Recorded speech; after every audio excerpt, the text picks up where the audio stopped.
last show, we were in a band together called Emma and the Stray Cats.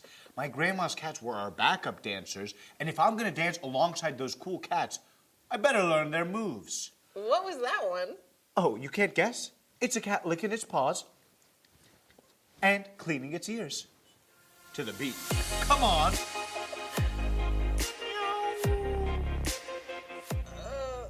Let me guess. This one looks like you're doing a move where you're too snobby and too good for me to the beat.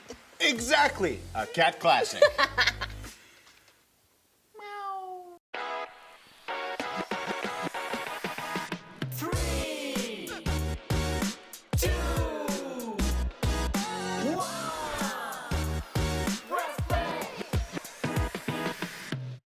I'm Emma.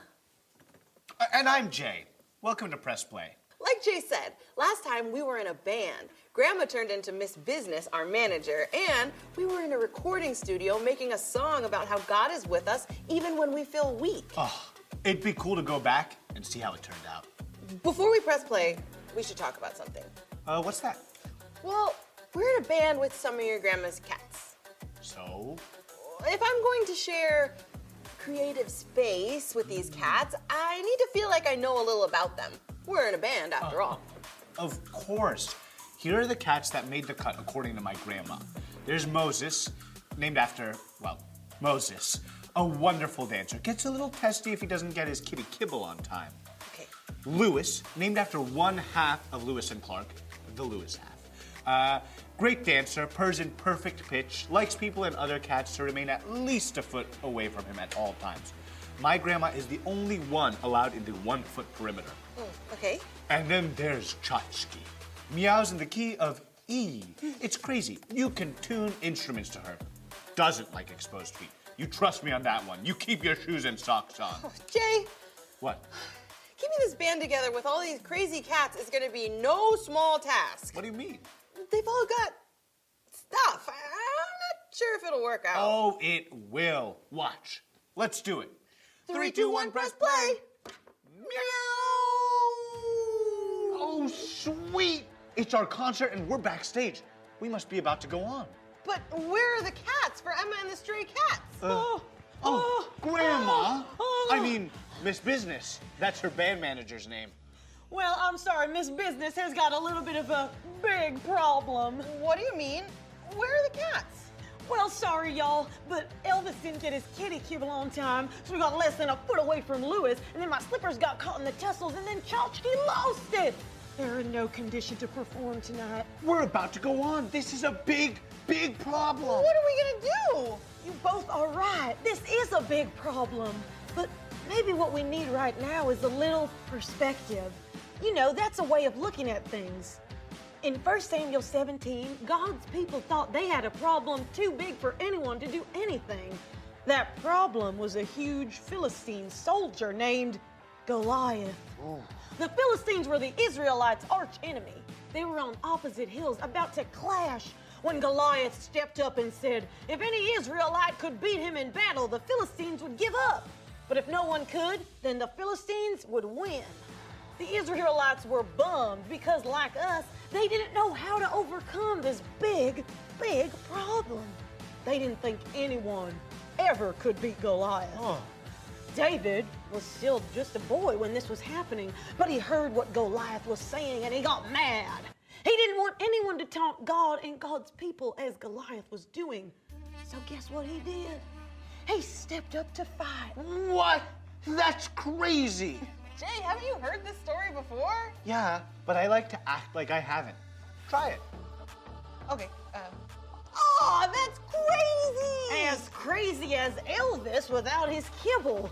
Saul was still king at this point, even though God had already chosen David to be king after him. So David told Saul he was going to fight Goliath.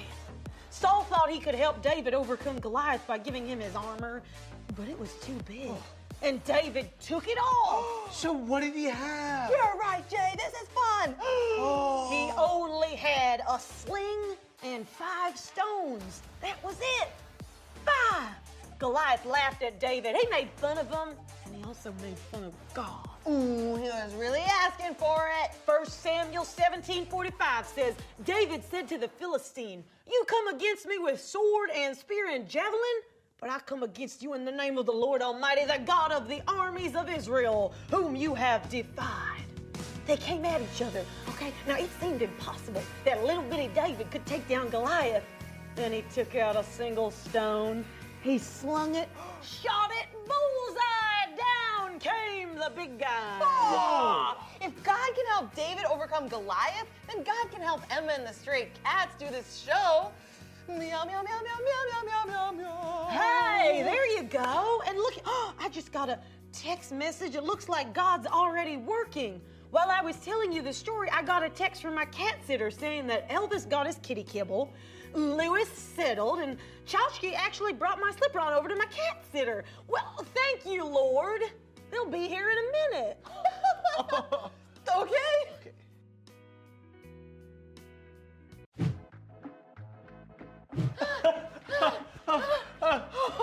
That was amazing. They want us to come back out. And I know just what to sing. Oh.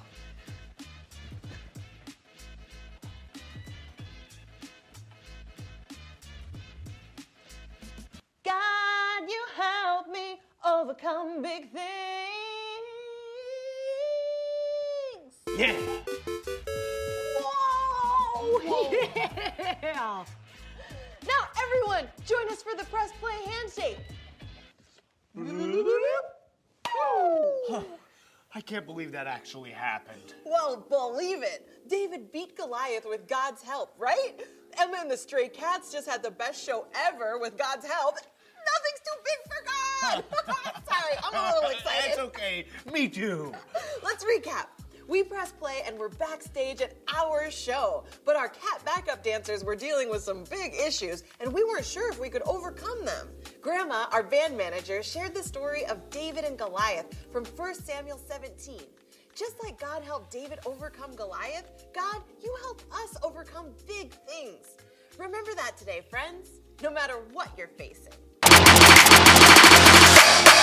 It's time for today's Bible story, and it comes from 1 Samuel chapter 17. King Saul and the Israelite army were in a fight against the Philistine army. One Philistine warrior named Goliath was huge. Goliath told them to send out one man to fight against him. If the Israelites beat Goliath, then the Israelites would win. But if Goliath beat them, then the Philistines would win. The Israelites were terrified. There was a young man named David taking care of his sheep when his dad asked him to bring food to his brothers. They were in the Israelite army. So David went and found his brothers. That's when he heard Goliath daring one of the Israelites to fight him. David says, "Who does this guy think he is?" challenging the army of God to fight him. King Saul heard what David said and asked David to come and talk with him. David told Saul, "Don't lose hope because of Goliath. I will fight him." Saul thought David was way too young and small, but David told Saul, as a shepherd, he fought lions and bears and protected sheep. David was sure that he could fight Goliath and God would protect him. With no armor, David took 5 stones and a slingshot. David shouted, "You come to fight me with a sword, but I come to fight you in the name of God. Today, God will give me the victory that the whole world will know that God is with us in Israel." David put 1 stone in his sling and slung it at Goliath. The stone hit Goliath right in the forehead, causing Goliath to die and fall down face first. David won against Goliath because he knew God would help him overcome his big challenge. God is on our side too. When we face big things in our own lives, we can trust that God will help us. We can say, "God, you help me overcome big things."